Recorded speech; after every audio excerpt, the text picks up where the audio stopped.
High, আমি দীপক। তো আরও একবার সবাইকে স্বাগত জানাই আমার চ্যানেলে। তো আজকে যে বিষয়টা নিয়ে কথা বলা দরকার, যে ক্লার্কশিপের রেজাল্ট বেরিয়ে গেছে, গতকাল রেজাল্ট বেরিয়েছে, তোমরা জানো।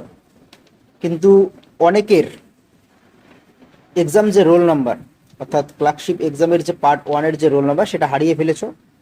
ফলে তোমরা কিভাবে রেজাল্ট দেখবে সেটা নিয়ে চিন্তায় আছো। তো এই যে বিষয়টা, অর্থাৎ তোমাদের এক্সাম রোল নাম্বার কোথায় পাবে তোমরা, সেটা নিয়ে আজকের ভিডিওটা। তো কি, দেখো, তোমার কাছে যদি ক্লার্কশিপের ফর্ম ফিল আপের কোনো তথ্য না থাকে, তাও তুমি তোমার এক্সাম রোল নাম্বারটাকে রিকভারি করতে পারবে। কিভাবে? তার জন্য তোমাকে রেজিস্টার্ড মোবাইল নাম্বার শুধু দরকার হবে।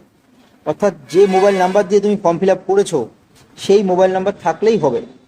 এবার ওয়েস্ট বেঙ্গল পিএসসি অর্থাৎ পাবলিক সার্ভিস কমিশনের যে নতুন ওয়েবসাইট, সেখানে গিয়ে তুমি কি করবে, তোমার যে আইডিটা সেটাকে ফরগট করো। প্রথমে কি করো, ফরগট।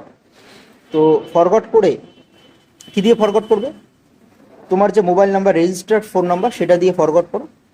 ফরগট করলেই তুমি তোমার মোবাইলের মধ্যে কী পাবে, আইডি এবং পাসওয়ার্ড পাবে। এবং সেই আইডি এবং পাসওয়ার্ড দিয়ে তোমার আইডিটাকে লগ ইন করে ক্লার্কশিপের যে ফর্ম আছে, যে ফর্ম ফিল আপ তুমি করছো, সেই ফর্ম, সেই ভিউ অপশনে দেখো, সেই ফর্মটা তুমি ভিউ করতে পারবে। এবং সেখানে দেখবে যে ডাব্লিউবিপিএসসি ওই ফর্মের মধ্যে এক্সাম রোলটাকে মেনশন করে দিয়েছে।